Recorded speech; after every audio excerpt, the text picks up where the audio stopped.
जिस देश की सड़कें मजबूत होती हैं, वहां की अर्थव्यवस्था अपने आप मजबूत हो जाती है। और आज का भारत इसी थिंकिंग पर चल रहा है। एक वक्त था जब इंफ्रास्ट्रक्चर को हमारी ग्रोथ का सबसे बड़ा ऑब्स्टेकल माना जाता था, लेकिन आज वही इंफ्रास्ट्रक्चर बन गया है देश की इकोनॉमिक ग्रोथ का booster engine. Highways, airports, rail networks और डिजिटल इंडिया, सब कुछ बदल रहा है। तो चलिए जानते हैं कैसे नए रास्ते, नए शहर और नए सपने मिलकर बना रहे हैं एक नया भारत। इंडिया की डेवलपमेंट जर्नी में इंफ्रास्ट्रक्चर एक लंबे समय तक बोटलनेक था। पूरी इकोनॉमी को स्लो करने वाले एलिमेंट्स जैसे खराब सड़कें, कंजस्टेड एयरपोर्ट्स, पुरानी रेलवेज और वीक डिजिटल नेटवर्क्स, इन सब ने इंडस्ट्री की ग्रोथ को रोक रखा था। लेकिन जब से पीएम नरेंद्र मोदी ने 2014 के बाद देश का विजन सेट किया, इंफ्रास्ट्रक्चर को प्रायोरिटी बनाया गया और आज उसका रिजल्ट पूरा देश महसूस कर रहा है। भरतमाला परियोजना जैसे हाईवेज प्रोजेक्ट जहां 83,000 किलोमीटर तक के एक्सप्रेसवे बना रहे हैं, वहीं सागरमाला प्रोजेक्ट्स के थ्रू पोर्ट्स को वर्ल्ड क्लास बनाया जा रहा है।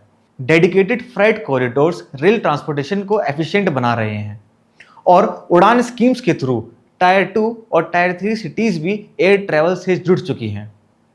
इसके अलावा डिजिटल इंडिया के अंडर हर गांव तक फाइबर ऑप्टिक केबल पहुंच चुकी है, जिससे एजुकेशन, बिजनेस और गवर्नेंस सब कुछ डिजिटाइज हो गया है। ये सब सिर्फ कंस्ट्रक्शन का काम नहीं है, ये देश के फाउंडेशन को मॉडर्न बनाने का काम है और इसका इकोनॉमिक इम्पैक्ट भी डायरेक्टली दिख रहा है। जब रोड्स एफिशिएंट होती हैं तो सप्लाई चेन फास्ट हो जाती है। जब एयरपोर्ट्स और पोर्ट्स मॉडर्न होते हैं तो एक्सपोर्ट और इंपोर्ट तेजी से बढ़ते हैं।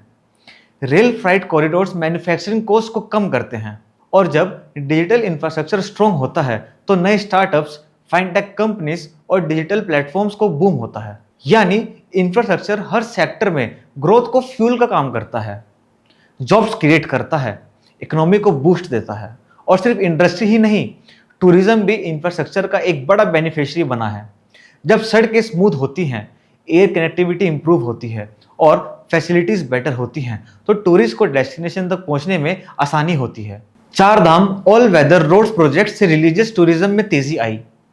Statue of unity, Kashi Vishwanath corridor और राम मंदिर जैसे आइकॉनिक प्रोजेक्ट्स ने करोड़ों टूरिस्ट को अट्रैक्ट किया। Local hotels, transport services, handicrafts, सबका बिजनेस ग्रो कर रहा है। टूरिज्म अब सिर्फ कल्चर का सेलिब्रेशन नहीं, एक इकोनॉमी इंजन बन चुका है। सबसे खास बात यह है कि यह डेवलपमेंट सिर्फ मेट्रोस तक लिमिटेड नहीं है।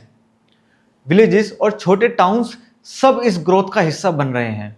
गति शक्ति नेशनल मास्टर्स प्लान जैसे विजनरी इनिशिएटिव्स इंफ्रास्ट्रक्चर को रेल, रोड, एयर और डिजिटल लेवल पर इंटीग्रेट्स कर रहे हैं। ये प्लानिंग इंश्योर करती है कि डेवलपमेंट रैंडम नहीं है, स्मार्ट और स्ट्रेटेजिक है। तो दोस्तों, अगली बार जब आप किसी नए हाईवे पर सफर करें या एक नए एयरपोर्ट से फ्लाइट लें तो याद रखें, आप सिर्फ ट्रैवल नहीं कर रहे, आप भारत के नए ग्रोथ जर्नी का हिस्सा बन रहे हैं। इंफ्रास्ट्रक्चर सिर्फ कॉन्क्रीट और स्टील का नाम नहीं है, ये भारत के सपनों की नींव है।